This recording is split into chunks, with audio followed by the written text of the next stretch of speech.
Good morning. Let us start preparation of instrument.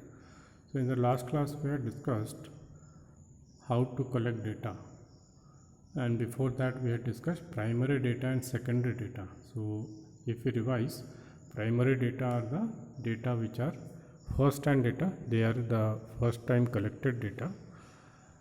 That means they are also called raw data. But when these primary data are processed and converted into a report or a book, they become secondary data. And secondary data are also called ready-made data. So if we are using the reports or books or finalized books of accounts, they are secondary data. But when we are using any raw data, that means the reports collected by the reporters on the ground, or for the first time data collected by the surveyors, these are the primary data. They are then classified and they are converted into secondary data. Collection of data we had discussed. These can be collected with the help of surveys, and survey is collecting data from each and every person. It is one of the methods of gathering information from individuals. So you should understand the meaning of survey also. Survey is the method of collecting information from individuals. Now preparation of instrument, or we can say it preparation of questionnaire. So how will we prepare the questionnaire, which is a process of survey? So while surveying, we have to prepare a set of questions, because when a reporter or when a person who is into investigation, that means the investigator who is investigating and collecting information, he should have a set of questions, and those common questions should be asked from each and every person to get the information.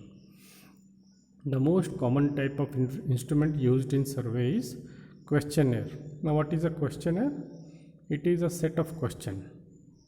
The questionnaire is either self-administered by the respondent or administered by the researcher or enumerator. Now respondent is a person who responds to your questions or queries, and researcher is the person who researches or collects the data.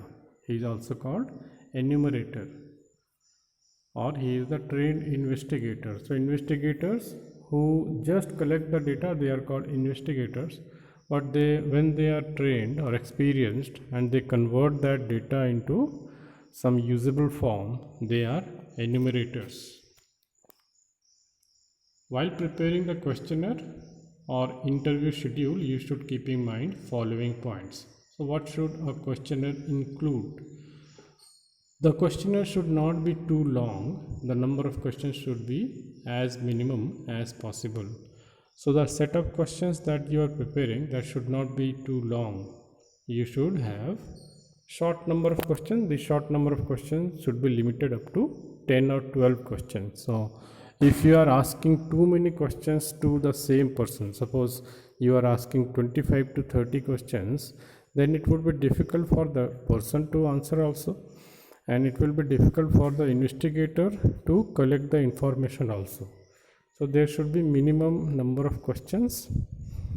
So ideally it should be between 10 to 15 or maximum 20 questions, so that the respondent could find it easy to answer. And second is, questionnaire should be easy to understand and avoid ambiguous or difficult words. If you are asking question to many people, so most of the people may not have very good language or may not have very good understanding about language. So they should be asked in simple language, and it should be understood by each and every person. So you should not use any difficult words. The questions should be arranged in an order such that the person answering should feel comfortable. You should not ask any question that makes a person uncomfortable. For example, a question related to the religion or gender of a person. So such questions should be avoided. The series of questions should move from general to specific. So general question can be what is your name, and then a specific question could be what is your occupation or what is your income. So from general question, what is your name, what is your age, these general questions should begin the interview or questionnaire, and after that you should proceed to some specific questions, that what is your occupation, what is your post in that occupation, what is your income, all these things. So there is some examples also of poor question, so or the question that should be asked. Poor question that should be avoided. So is increase in electricity charges justified, and second is the electricity supply in your locality regular. So the sequence of questions are not proper. The proper sequence should be, is the electricity supply in your locality regular? That question should be asked first. It is a general question, and then specific question, that is increase in electricity charges justified? So do you justify the increase in charges? That question should not be asked first. So like this, name of the question should be asked, then age of the person should be, name of the person should be asked, age of the person should be asked, and then you should go to the specific question about occupation or number of children, or is the person married or not. So such type of questions should be asked later from that person. The question should be precise and clear. This should be also kept in mind. Precise means in the short form, and that should be clear to be understood by everybody. So these are examples also. What percentage of your income do you spend on clothing in order to look presentable? So this is a question which is not clear. So do you understand that to look unpresentable also people wear clothes? So it may lead to such type of thinking also. So simply the question could be that what percentage of your income do you spend on clothing, because everybody spends money or clothing or wears clothes to look presentable only. So it is obvious that everybody is wearing clothes to be presentable. So simply a question should be asked related to amount spent on clothes. Next, the question should not be ambiguous, that means confusing. They should enable the respondent to answer quickly, correctly and clearly. So examples like, do you spend a lot of money on books in a month? Now what is the meaning of lot of money? So some people, one particular amount may be a lot of amount or good amount, but for some people the same amount could be a very small amount. So you cannot say that lot of money is spent on books or not. You should simply ask how much percentage or how much money do you spend on books in a month.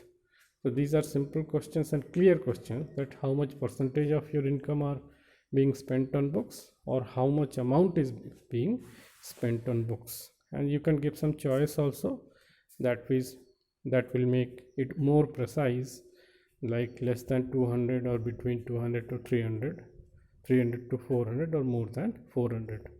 So if the response is more than 400, then you can consider that lot of money is being spent, and if it is less than 200, you have to consider that a very small amount is being spent on books. The questions should not use double negatives. The questions starting with wouldn't you or don't you should be avoided, as they may lead to biased responses. Because if you say wouldn't you think that this should happen, that means you are biased and you are already providing the answer to the person. So this should be avoided. You should simply ask, do you think that this should happen? So examples, don't you think smoking should be prohibited? So in this question you are already providing the answer that smoking should be prohibited. So the good question is that do you think smoking should be prohibited? So in this you are not providing any answer to the person, You are just asking a question, and on his own thinking and justice he would answer that whether smoking should be prohibited or not. The question should not be leading question which gives a clue about how respondent should answer. So you should not provide a clue or hint for the question. Example, how do you like the flavor of this high quality tea? So if you say high quality tea, it means you are already telling that person that the taste of the tea or the flavor of the tea is good. So you should avoid these words like high quality tea. Simply the question could be, how do you like the flavor of this tea? So you are not providing any hint or any answer to the person. You are just asking a question. The question should not indicate alternatives to the answer. So examples, would you like to do a job after college or be a housewife? You are already providing alternatives that either you will be doing a job or you will be a housewife. So simply you should ask a question, what would you like to do after college? So you are simply asking a question, and on the basis of his or her own understanding the person will answer. The question may consist of close-ended or structured question or open-ended or unstructured questions. The above question should question about what a student want to do after college is an open-ended question.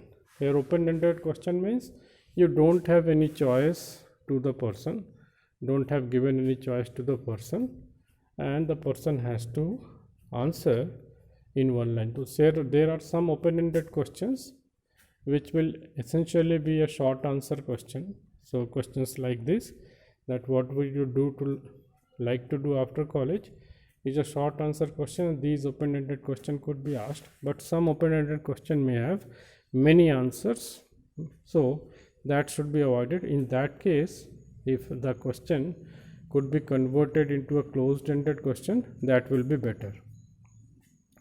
So closed-ended structured question can either be a two-way question or a multiple choice question.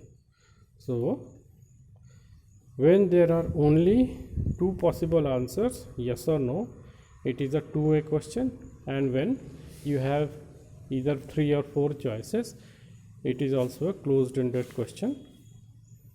So when there is a possibility of more than 2 options, multiple choice questions are more appropriate. So closed-ended questions are those questions in which you provide the answers or choice to the person, and that person has to give answer from that choice only. So choice can be either 2 or there can be more than 2 choice, like 3 or 4. So that will already become a multiple choice question. So some examples are also given. This is a multiple choice question. Why did you sell your land? To pay off the debts, to finance children's education, to invest in another property, any other, please specify. So if this question is asked, that why did you sell your land, this question could have many answers, but probably there could be 2 or 3 choices. So people can choose from these 2 or 3 choices, or if they have any other response, they will respond accordingly. So these are closed-ended questions. Closed-ended questions are easy to use, score, and to codify analysis.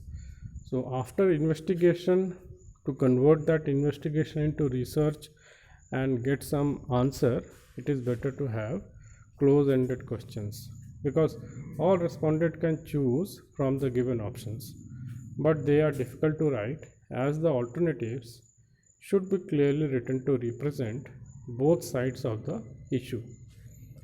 There is also a possibility that an individual's true response is not present among the options given.